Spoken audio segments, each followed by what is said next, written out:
Bonjour à toi et bienvenue sur cette chaîne. Je m'appelle Emmanuel. Je suis passionné par le développement personnel, par la croissance intérieure et par toutes ces vérités parfois oubliées, mais qui transforment nos vies quand on ose les mettre en pratique. J'ai créé cet espace pour partager avec toi des enseignements qui élèvent, qui inspirent et qui réveillent. Car je crois profondément qu'avant de conquérir le monde extérieur, la plus grande des victoires reste toujours celle que l'on remporte sur soi-même. Alors aujourd'hui, si tu es là, je peux t'assurer d'une chose, ce n'est pas un hasard. Ce message, tu devais l'entendre. Alors reste bien jusqu'au bout, car ce que je vais partager avec toi pourrait être le déclic qui changera ton regard, et peut-être même ta vie. Tu sais, il existe un sujet dont beaucoup parlent à voix basse, parfois avec honte, parfois avec indifférence, mais rarement avec vérité. Ce sujet, c'est la masturbation. Et aujourd'hui, on va en parler sans détour, avec sincérité, mais aussi avec profondeur. Parce que derrière ce geste en apparence banal, se cachent des réalités beaucoup plus grandes que ce que l'on imagine. Laisse-moi te dire quelque chose. Chaque fois qu'un homme cède à ce besoin, ce n'est pas seulement son corps qui est impliqué, c'est aussi son esprit, son énergie, sa vision de la vie. Et c'est justement là que beaucoup passent à côté. On croit que ce n'est rien, que c'est une simple habitude comme une autre. Mais en vérité, c'est un acte qui touche directement à la source même de ta force intérieure. Car l'énergie sexuelle, tu le sais peut-être, n'est pas une énergie ordinaire.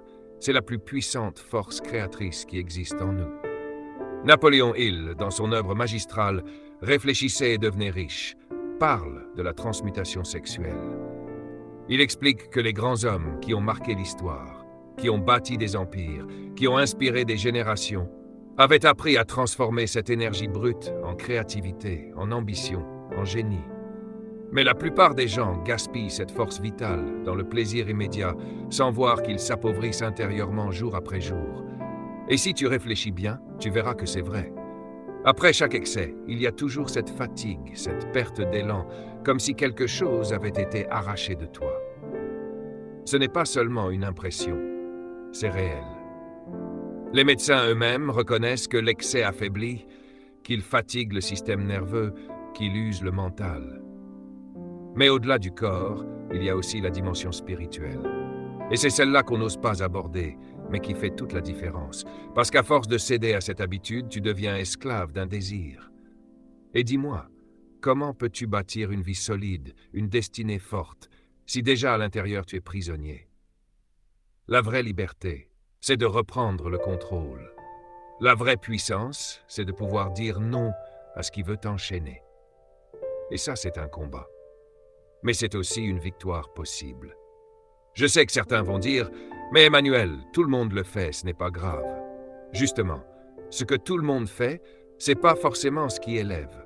Si tu veux marcher comme les autres, fais comme les autres.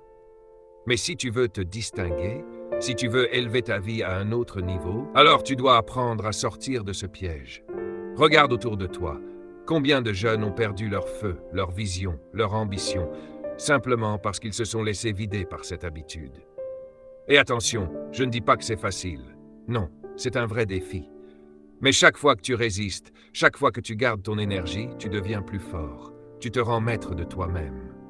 Et c'est ça, la véritable virilité. Pas de céder à tous les désirs, mais de savoir canaliser ton énergie vers des objectifs plus grands. Tu veux un exemple? Regarde les sportifs de haut niveau.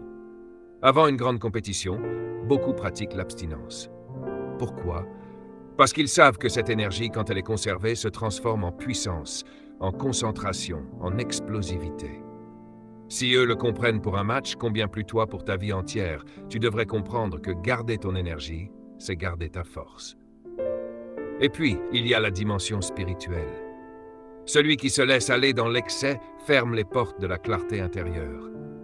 Mais celui qui discipline son corps ouvre des chemins nouveaux à son esprit. Tu deviens plus lucide, plus créatif, plus connecté à ton essence profonde. Beaucoup de sages, beaucoup de maîtres spirituels ont enseigné cela. Parce que ce que tu gardes en toi n'est pas perdu, c'est transformé.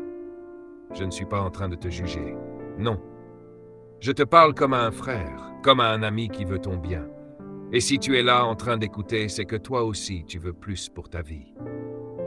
Alors je t'encourage, ne te décourage pas si la lutte est difficile. L'important, ce n'est pas de ne jamais tomber, mais de toujours te relever, avec plus de détermination, avec plus de foi, avec plus de clarté. Souviens-toi de ceci, tu n'es pas défini par tes erreurs, mais par ta capacité à te transformer. Et chaque jour est une nouvelle opportunité pour reprendre le contrôle, pour choisir la discipline, pour grandir. Alors mon ami, prends la décision aujourd'hui. Refuse de laisser ton énergie s'éparpiller. Refuse de vivre en dessous de ton potentiel. Tu as été créé pour plus grand, pour plus fort, pour plus noble. Et avant de finir, je veux t'encourager une dernière fois. Abonne-toi à cette chaîne, reste connecté, parce que ce n'est que le début. Chaque semaine, je partagerai avec toi des vérités, des conseils, des clés qui t'aideront à grandir, à libérer potentiel, à devenir l'homme que tu es appelé à être.